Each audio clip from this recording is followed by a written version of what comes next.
tuloy-tuloy ang tsikahan at tsismisan. Walang makakapigil sa daldalan na hatid ng Banana Crew.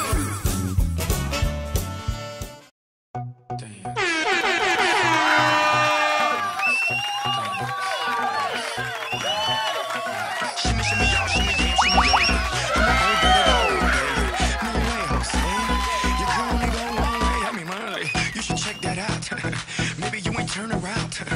Maybe it's none of my business.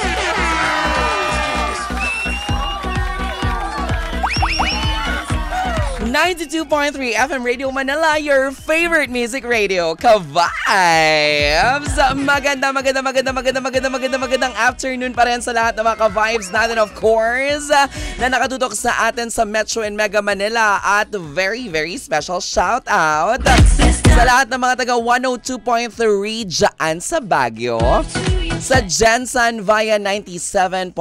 O diba, Antara? Hindi lang tayo sa Metro and Mega Manila napapakinggan. Meron sa Baguio, meron sa Jensen, and of course, live din po tayo sa ating YouTube channel. Kaya naman, shout out Luzon, Visayas at Mindanao. Ganun din all over the world. Medyo may kaba ng konti yung Luzon, Visayas, Mindanao, and all over the world kasi yung makakasama ko pong bisita ngayon sa programa, one of the OG host na kasama ni Kuya Will sa Wawawi. Yung original po talaga, mga Ka-Vibes. Huwag nating patagalin. I-welcome na po natin the very sexy, beautiful, at napaka-humble nito. Naluloka ako dahil mamaya kikwento namin, Janelle Jamer! Hello! Oh my gosh! Hello everyone! I'm so happy to be here and I'm so happy to see you again in person because it's been a while. Matagal. Matagal as in matagal. Oo. Totoo. Alam ko parang yung huli sa ABS-CBN din ata. Event din. Nag-host ba tayo together? Yeah. As in? Oo. Yes, oo. Nag-host tayo together. Matagal na siya. Tapos, naloka ako sa'yo. Sabi ko, hello, Janelle Jamer to. Nung nag-chat sa akin kahapon, tapos nagtawagan kami, sabi niya, huy, na-appreciate ko ha. Kasi parang ang reply mo, please, nung sabi mong meron kang bagong single. Yeah. Eh, di ba, lagi ko ang pinapaliwanag sa lahat. Ang platform ng radyo is very, very important sa mga singers na naglalabas ng kanilang mga single. Kasi, hindi natin alam, pag yan ay natipuhan ng mga manong driver, ng mga nagbabantay sa ukay-ukay, ng lahat ng mga Ka-Vibes natin. O, di pag pumatok, sunod-sunod, di ba? Yeah.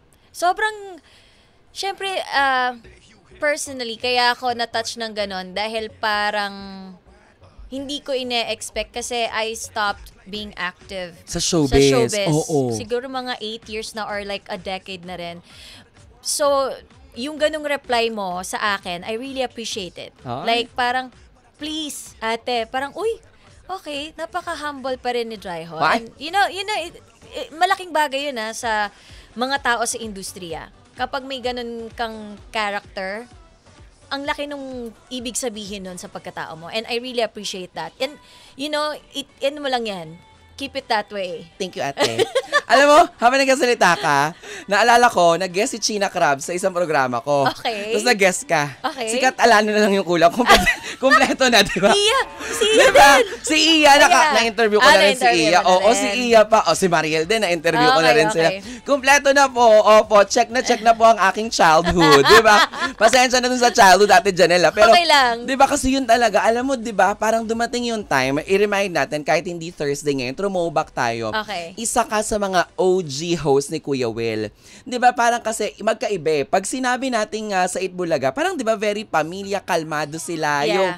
Yung may Ruby Rodriguez, gets mo yung iba. Pero dun sa Wawawi kasi, iniba nyo yung format at yung concept kay Kuya Will. Actually, pati yung sa tunog ng pagpapakilala nyo sa ang mga maglalaro ay sina. Yung ganong level. Yes.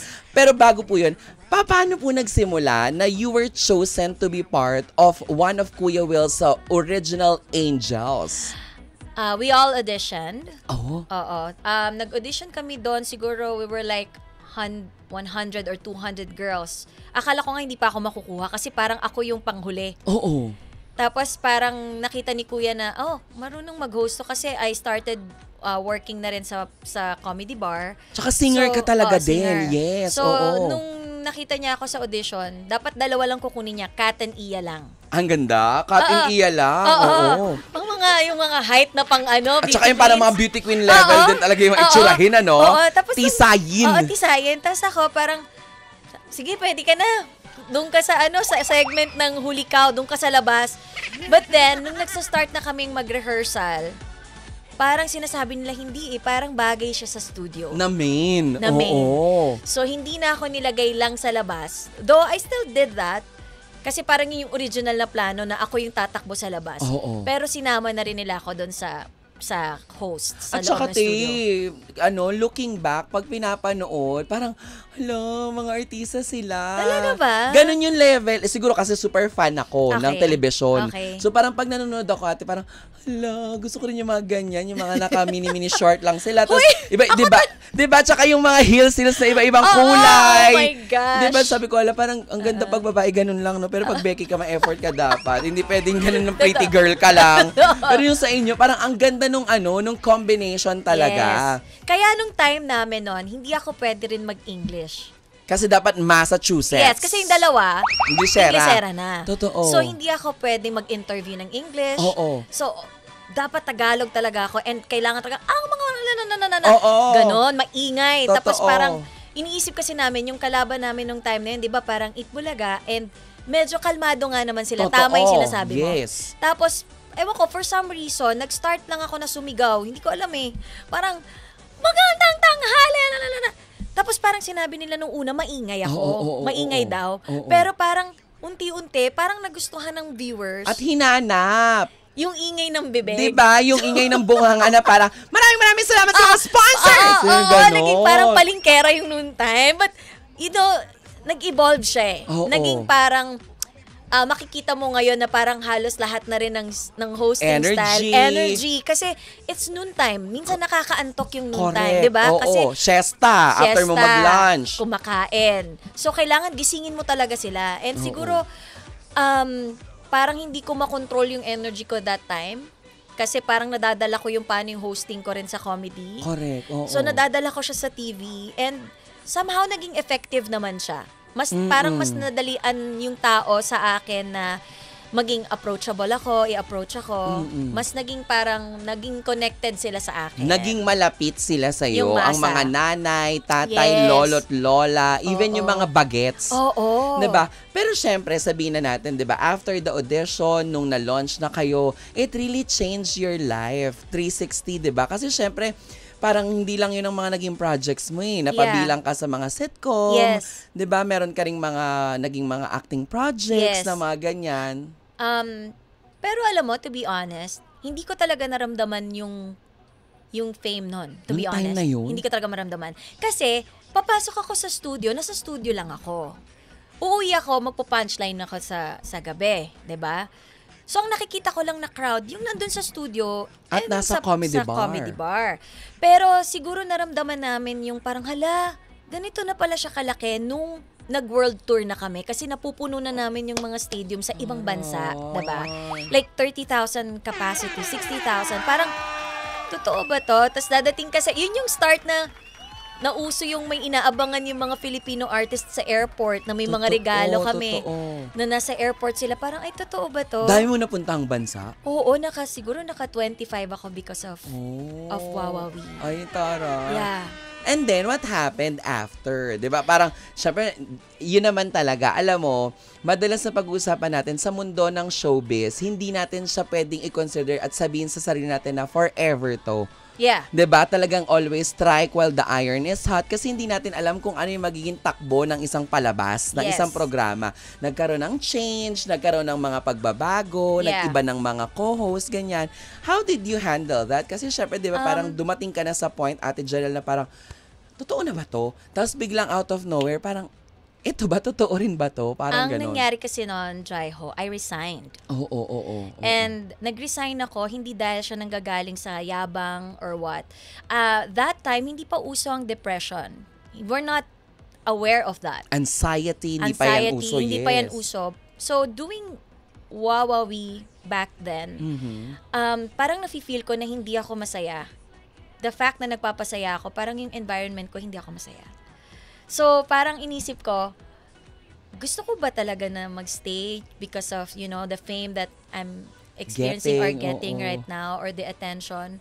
But dun ko napatunayan sa sarili ko na kahit bata ako, I can let it go. Hindi ako natatakot, and it made me even stronger, and I learned more about myself, and from there, mas nag-grow yung pagkatao ko.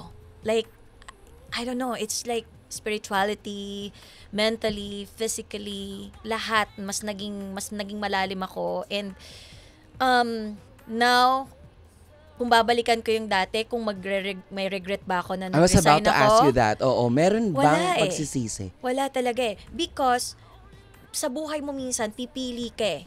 Kung ano yung pipiliin mo, yung tama o yung fame. 'Di ba? And minsan, kailangan proteksyonan mo yung utak mo and yung emotions mo. It's very important. Kasi kung andun lang ako, kakainin lang ako ng sistema, tapos hindi ako masaya, baka hindi ko alam kung nasan ako ngayon. Alam mo, hindi siya madaling maintindihan ng marami nating tagapakinig or mga nanonood sa atin.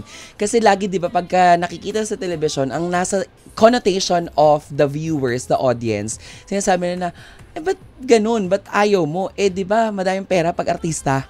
Di ba ganyan sinasabi? Totoo yan eh. Totoo yan, rin diba? naman yan. Oh, But, madali lang yung ginagawa yung trabaho pagkatapos ng ganyan. Pero hindi nila naiintindihan nga yung in-explain mo na and nagpapasaya ka, pero deep inside, hindi ka masaya. kasi 'di ba may mga ganong moment na minsan pipilitin mo na lang pumasok kasi alam mo yung responsibilidad mo na trabaho to. Pero dapat nating pangalagaan parate kung ano yung sapat sa tingin natin na makakatulong sa mental Totoo health yan. natin, Oo. sa puso natin. Kasi pag na-burnout tayo, baka mas lumala. Totoo yun. 'Di ba?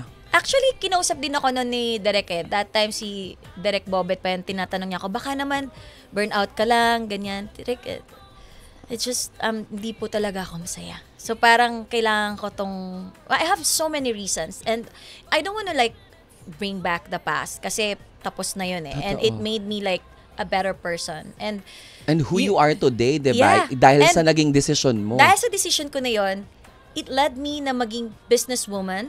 Yes. At mas na-hone ko yung pagiging businesswoman ko na parang, ay wow, ito na yung bread and butter ko, yung pagnenegosyo ko.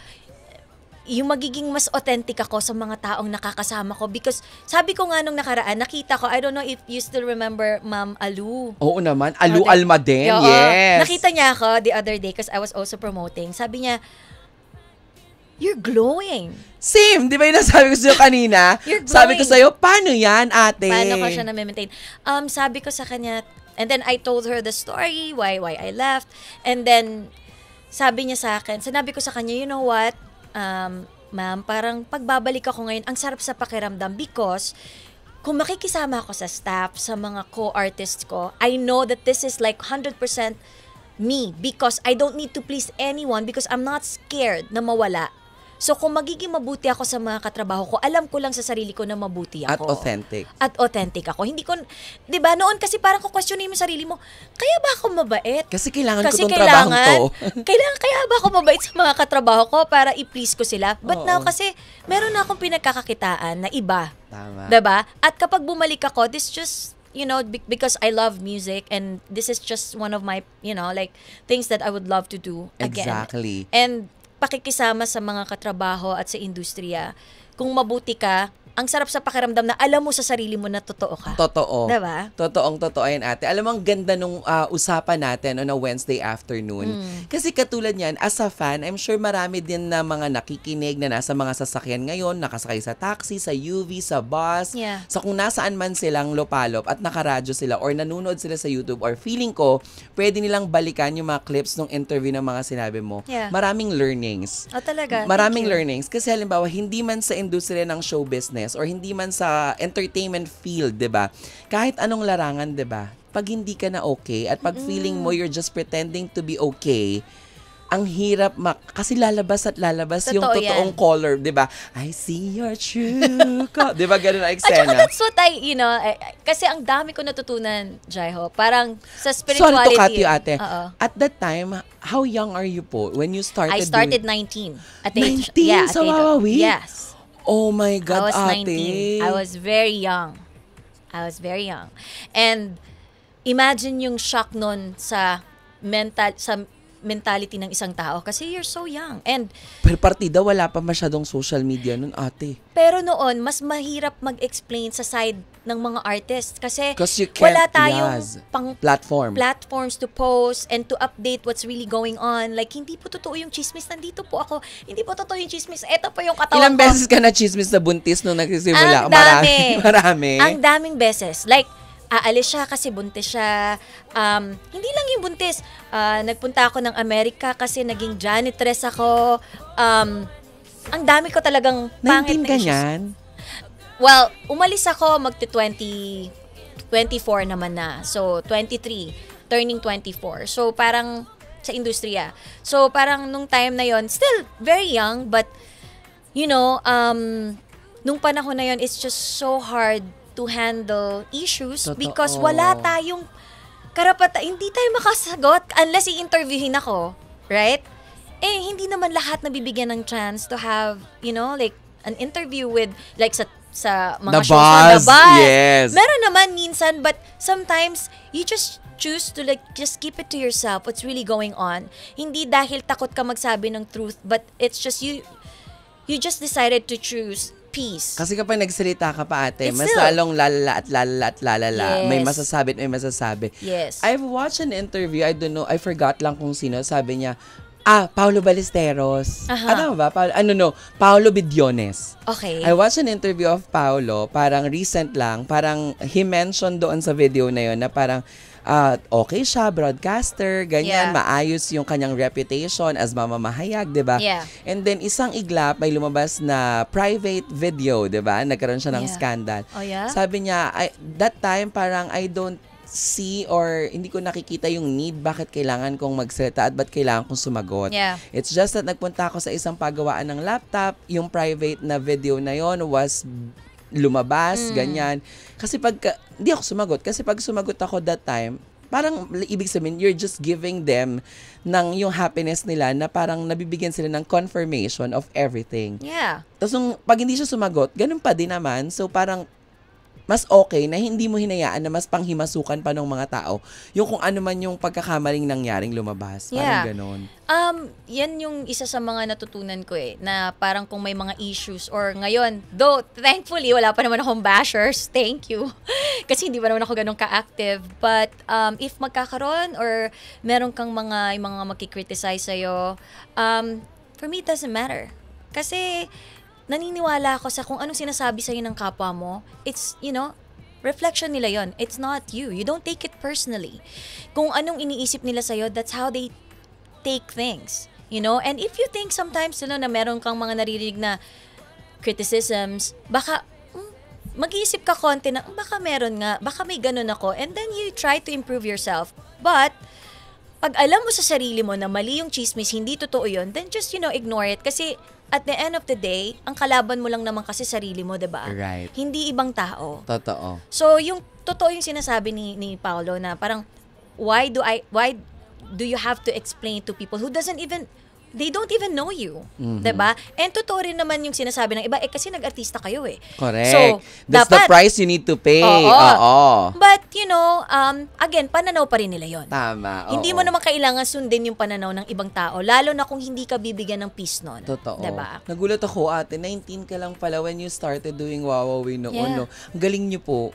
Talaga? Opo, ang galing Ay, niyo po. thank you. Yes. Oo, Ate Thank Janelle. you. Walang etchos ha. Alam niyo, may kwento pa kay Ate Janelle. Pandemic. Okay. Pandemic. Oo, no pandemic po, meron siyang parang beauty products na na mga Okay. negosyo. Yeah, I still have them. Yan yung beauty product na negosyo. Tapos sabi niya, Jai, ano ba? Papadalang kita. Sabi niya ganun sa akin. Sabi ko, ate, baka hindi ko ma-post kasi meron akong endorse. Sabi niya, okay lang. Basta papadalang kita. Gamitin mo lang. Ako, huwag ka mag-alala kahit hindi mo ma-post. Oo. Tapos, alam mo, ate, binigay ko siya kay mama ko. Ganyan, effective Tingnan mo, nakalimutan ko na binigyan kita. Yes. Talaga? Meron, oo. Nakalimutan ko na. Ang dami ko na nabigyan. Nakalimutan ko na kasi Meron, ate. mahilig ako magbigay. Meron talaga, Talaga? ate. Pinadala mo ako. Nasa white siya na parang box Bats? something. Sabi At ko meron sa'yo. ako ngayon dyan sa'yo na candle at saka Ano ba? Favorite ko yung... So, hindi ate, alam mo, ang Talaga? genuine nung ang kalmado nung chikahan natin. Tapos para akong, alam mo yung fan na na nagpa-flashback sa utak ko yung kung paano ko kayo pinapanood before. Tapos, sobrang happy ako. That's why when you mentioned and messaged me yesterday na you have a new single, sabi ko, si Janelle kasi singer to. Sabi kong gano'n. Yun nga, actually, isa yan sa mga reasons bakit din parang hindi ako nagiging happy because hindi mo nagawa yung talagang gusto mong ko. gawin. And Oo. I had an album before, pero novelty siya. So parang still hindi pa din ako yon. Kasi hindi yun yung gusto mo talaga na path of your music career. Yes. And ako ngayon, nagsasalita ako as me now. Like, pwede na ako mag-English. Pwede na ako magsalita na may laman pala yung utak ko. Hindi ka pala maingay lang. Oo, hindi pala ako maingay. Because the real me, ganito lang ako. I'm very calm. I can be like funny or makulit, but hindi talaga. Like, lahat ng mga kaibigan ko, sasabihin nila sa'yo if magkakaroon ka ng chance makausap sila, sasabihin nila, si Janelle yung pinaka taong hindi ata reactive. Even if may mga drama or what, hindi agad ako nagre-react. Kumbaga nonchalant. Ika nga sa terms nila ngayon. I have to like process it first and think about it first. Sasagot ba ako? Kung sasagot ako, I have to make sure na maayos yung sagot ko. Hindi talaga ako nagre-react. And hindi ako yung tipong maingay. Mahilig ako mag-isa eh. Ngayon sa condo ko, wala akong ibang kasambahay. Yung kasambahay ko sa isang bahay ko nagsistay. Pero sa condo ko, gusto ko ako lang. Like, para may alone time ka. Oo. So, yung character ko noon, though na-enjoy ko naman siya kasi marami naman ako napasaya, but yung ikaw mismo sa sarili mo, importante yung happiness mo kasi sa sarili mo. So, diba? Ito na ate, this is one of your happiness. Ang tagal, kumbaga nagkaroon ng pause, na-achieve mo yung peak of your career, pero finally, you're doing what you love to do, which is your music. Yes. And then you mentioned to me yesterday na meron kang song na ang title ay Kaya Ko Na. Yes, and I wrote this song. And the title is very perfect kasi kung ano man yung mga past blast from the past before, ang galing lang no, in God's perfect timing, through your talent, skills sa pagsusulat, at yung galing ng boses mo talaga, kaya mo na. Diba ate? Talaga, thank you. Sana magustuhan ng mga tao. Though, if I were to ask you, itong Kaya Ko Na, based sa naging kwentuhan natin, parang I have idea with what's the song all about. Pero sa mga tagapakinig natin, ano sa tingin mo yung pwede nilang kapitan sa kanta mong Kaya Ko Na? Actually, I wrote this last year lang. Okay? When I made a decision na parang gusto kong bumalik.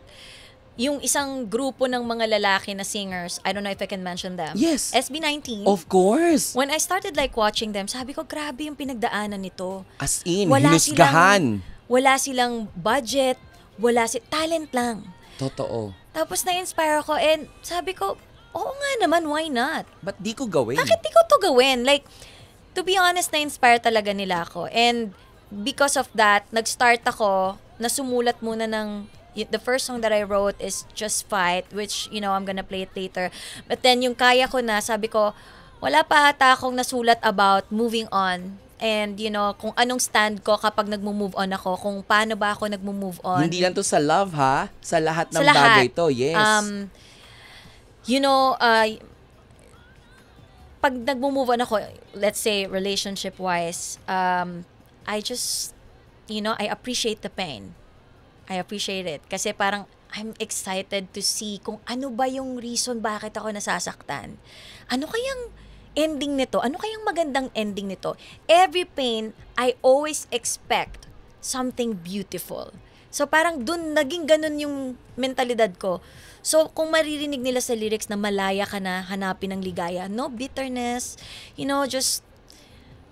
I just started loving myself and, hindi ako natatakot mag-isa. Though, ngayon, syempre, hindi naman ako mag-isa. Happy naman ako. You have us. Yes. No, diba? like, I know, like, I have friends, I have good people, and I just met someone na, alam mo yon, nagpapasaya sa akin ngayon. Sana all naman yan. Ba't sinabi pa yan, Janelle? And I'm very lucky kasi yung tao na to, childhood friend ko, I didn't expect, that yun yung nangyayari. Parang akala mo yung ending pangit, but no. Sometimes it has to happen kasi ang galing, no? May dadating na tamang tao para sa'yo. Hindi lang siya tao. Kung sa trabaho, may dadating na tamang trabaho para sa'yo. So you just have to like change your perspective and views in life na parang dapat mas maging optimistic ka. Hindi naman siya yung parang na parang toxic na sobrang positive. But, you know, you just always have to hope for the best. Na talagang everything really happens for a reason. Yes, for a good reason. For a good reason. Yeah. Kaya naman, sa lahat ng mga nakikinig sa atin all over the world, dito sa 92.3 FM Radio Manila, first and exclusive, pakinggan po natin at namnamin ang awiting Kaya Ko Na by Janelle Jamer. Banana Crew exclusive.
And that was Kaya Ko Na, of course, by Janelle Jamer. O, Diba? So, women empowerment. Kahit naman sa Totoo. mga guys, pwede yan. Pinag-usapan namin backstage. Sabi ko sana backstage. Ganda. Nasa stage pala kami, di ba?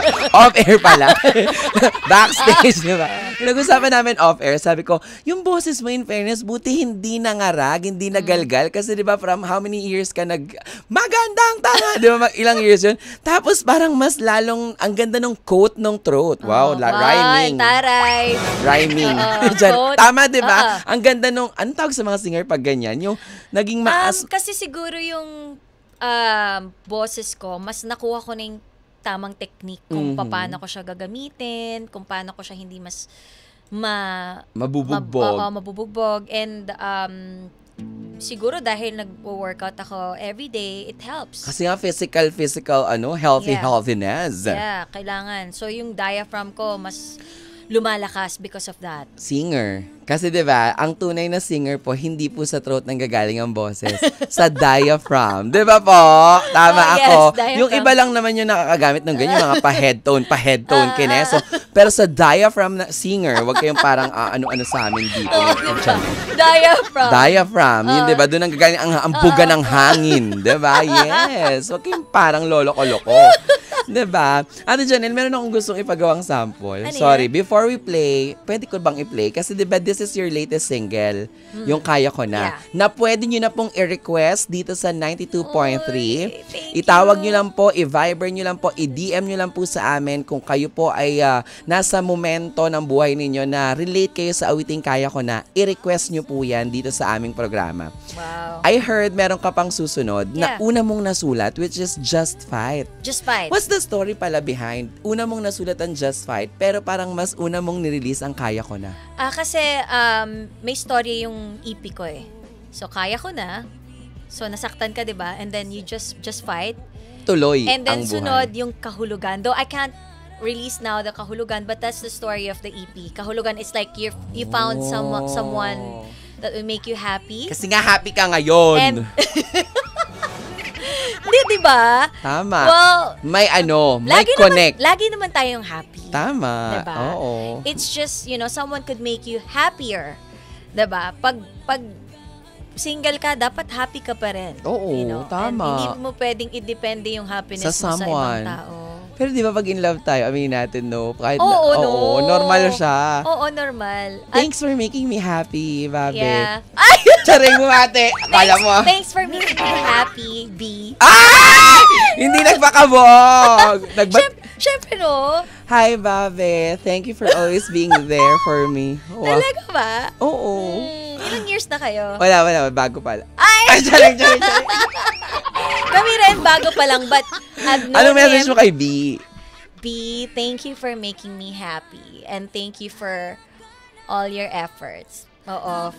Kasi it's very important when, yung dinidate mo or yung partner mo, ginagawa yung best niya just to make you feel parang, syempre, mabae tayo minsan, insecure tayo. At saka mga hormones. Alam mo sa hormones, dahil sobrang healthy ko, hindi na ako namumroblema Talaga? sa hormones ko. Alam mo, totoo, pag nag-workout ako, kaya galing akong walking or jogging, pag lumabas yung mga endorphin, endorphin. Brainy. Brainy. Diba? Nakakatuwa. Diba? I Hindi know. boba, mag-host. Oo, Diyos ko. Ang dami ko natutunan sa Diba? mga ganyang term kasi nag-aral ako ng naturopathy. Ay! Paano naman yung naturopathy na yan? Ang alam ko lang, apat-sipat-si. Naturopathy is holistic healing. Talaga? Yeah. Ay, naku, iba namang level yung mga ganyan. Next time natin pag-uusapan yan. Next time. Pero yun nga, Ate Jan, hindi kita papayagan na umalis dito sa programa nang hindi ko marinig. Pwede mo bang ibalik kung paano yung ginagawa sa Wawawi dati? Paano yung mga, yung talagang kahit nakapikit ka, Kung anong tatatak, anong tumatak. Oo, ayan. Ito yung lagi sinisigaw ko dun eh. Dali lang, meron tayo nung teka lang. May background yan eh. Oo, wait lang, sandali. Hindi sa pera o bayong, ito yung sinisigaw ko palagi na kulay. Paano? At sa dilaw, diba? At sa dilaw, diba? Sinasabi namin yan. Tsaka pag nagtatanong, di ba? Oo. Okay. Halimbawa, magtatanong ka. Ano bang tanong natin? Ayan, kuya ang tanong, ano ang tawag? Oo. Ang tanong, saan nga ba makikita ang bundok ng Mount Arayat? Ay, ang tara. Diba? Ganun yung boses, ganun yung tono. But, yeah, it's still here. Yes. Hindi parang hindi siya mawawala I'm na looking forward to see you hosting a... Talaga ba? Diba, hosting any shows, 'di ba? Na makita nila the other side of Janelle lifestyle show. Oo. At hindi ka Giving nag-vlog? advice Hindi ka na nag-vlog? Hindi pa. Pero Go. naluloka ako kasi meron ako YouTube channel, meron siyang 25,000 subscribers. Go, Hindi ate. ako Or you have your TikTok account? Yes, hindi rin ako. Go, ate. Go lang. You do throwback videos. Like, magkwento ka. You open yourself to your TikTok. Oo. Pwede, About your punchline ganap before, Oo. how Janelle Jamer was discovered, ganon. Ikwento mo sa kanila, people nowadays are very, very happy watching videos from blast from the past. Sobrang gustong-gusto nila. And something that would also inspire them. Exactly. Kasi 'di ba, life is bilog, paikot lang, 'di ba? Whatever happened from the past, nangyayari yan ngayon sa mga present. Totoo. And for me, Janelle Jamer ka, hindi mawawala sa akin na ikaw ay kilala ko bilang OG host. Talaga? Yes. Tingnan mo, hindi ko naisip yun. Yes, ate.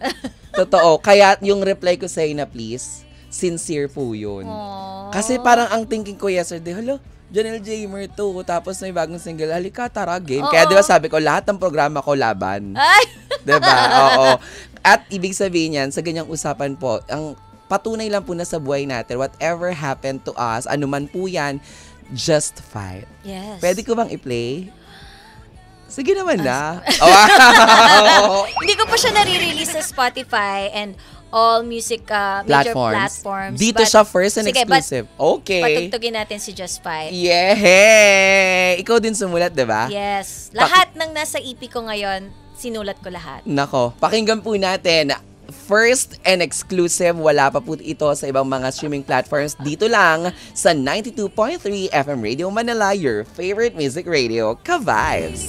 Just Fight by Janelle Jamer. Naku, syempre, ito, alam mo ba, ang daming nagme-message, ang daming nagpuntahan yung mga boss namin. I know! Diba, na ilalagay daw yung song for yung mga may pinagdadaanan dahil napakaganda ng kanta.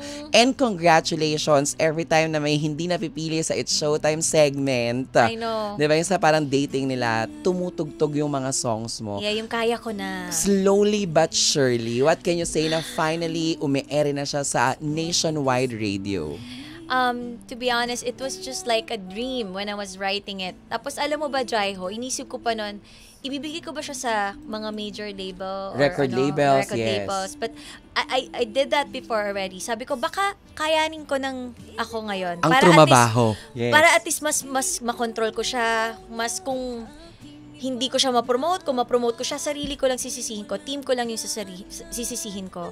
And ngayon, nakikita ko na nagbubunga naman yung effort ko. At And maganda yung reception ng tao. And I'm so grateful, not just because of my effort, kung walang mga tao na katulad mo din, who's very like generous and hindi madamot and wala ding crab mentality, still it's not gonna work, diba? So I'm so grateful that I'm here today and you know, nakapag-share ako ng story and sana may natutunan din yung mga listeners natin today and even yung viewers natin sa live. Yes. So, yun, I'm so grateful and nararamdaman ko na itong kanta na to ang nararamdaman ko sana mas marami siyang marating, maraming makarinig para mas marami siyang ma-inspire at matulungang mag-move on. Kasi pag narinig mo tong kanta na to, meron akong isang friend. Yan. So, marami akong mga gay friends, alam mo yan, kasi naman. malapit ang puso ko sa mga kabaklaan.